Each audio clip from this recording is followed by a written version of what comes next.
A highly surprising development occurred just 5 months before the election, where Donald Trump sought to reclaim the White House. The landmark first criminal trial against a former U.S. president ended with the 77-year-old Donald Trump being found guilty on each of the 34 charges of falsifying business records to conceal payments intended to silence adult film star Stormy Daniels. To know more about the current situation and impact of this verdict in the United States, we are now connected with VOA's correspondent, Chris Casquejo. Chris, thank you for joining us today. Good morning from Washington, D.C. All right.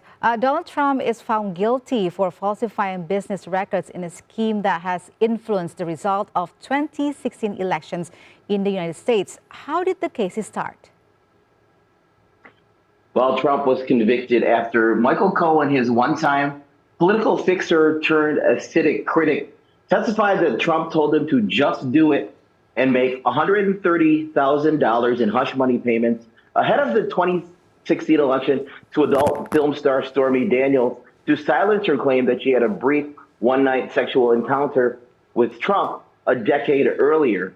Now, Trump has denied any liaison with Daniels, but he did not testify in his own defense, which was his right.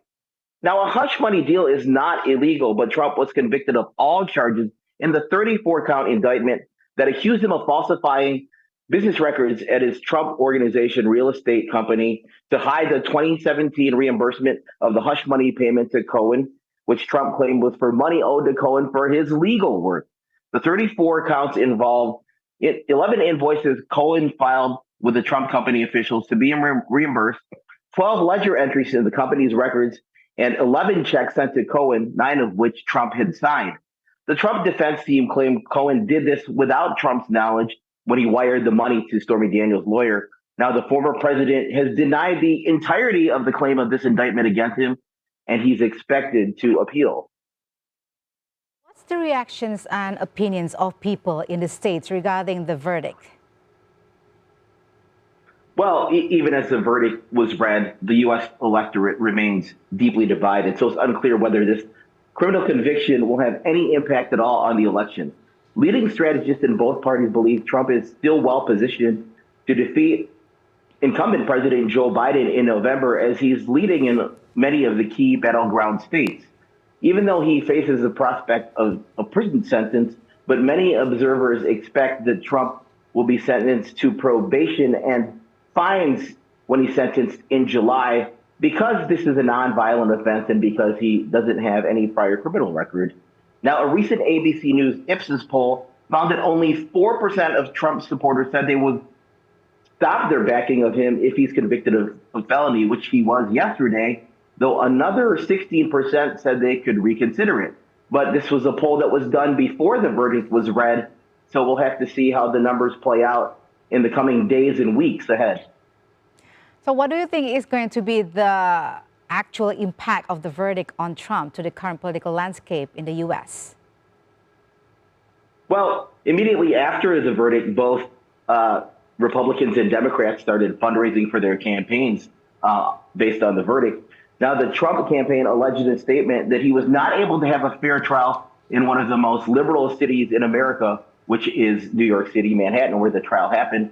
And the campaign of Trump's election opponent, current President Joe Biden, said that the New York jury's decision to convict the former president showed that no one is above the law. Now, the Trump campaign has indicated it is ready to fight. His daughter-in-law, who's the chair of the Republican National Committee, says even if he does spend time in prison or he's sentenced to home confinement, that he's going to hold virtual rallies. But again, the likelihood of him spending any time in jail is unlikely, according to experts. Now, the other focus is whether the Biden campaign will continue to maintain its low-key approach. We've seen in recent days that the president has made light of Trump's legal problems, and so far he hasn't made any public statements beyond the statement that his campaign released. And Trump, for his part, is planning a news conference in just a couple of hours from now at 11 a.m. local time in Manhattan. You know, he's at Trump Tower, where he went after the verdict was read yesterday. Donald Trump is the 45th president from the Republican Party. So how do the party respond to the verdict?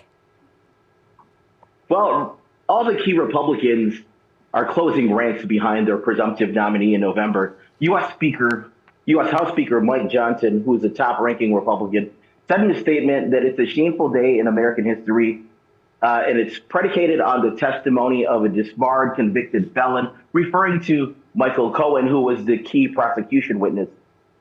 Johnson's statement goes on to say this was purely a political exercise, not a legal one.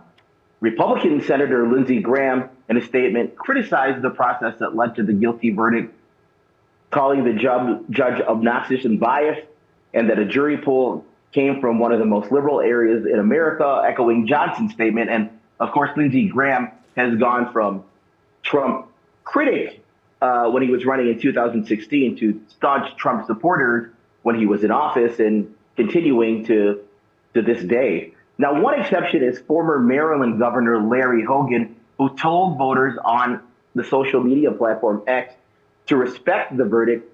He's been a vocal Trump critic, and he's actually running for U.S. Senate here in Maryland locally. And one of Trump's campaign operatives said that he just ended his campaign. So there's a high level of vitriol when anybody criticizes Donald Trump, and we're probably going to continue to see that as it moves on. Trump faces 3 separate criminal cases in Florida, Georgia, and Washington, D.C., but those cases are tied up in legal maneuvering.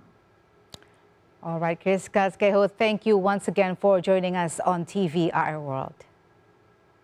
Good to be with you.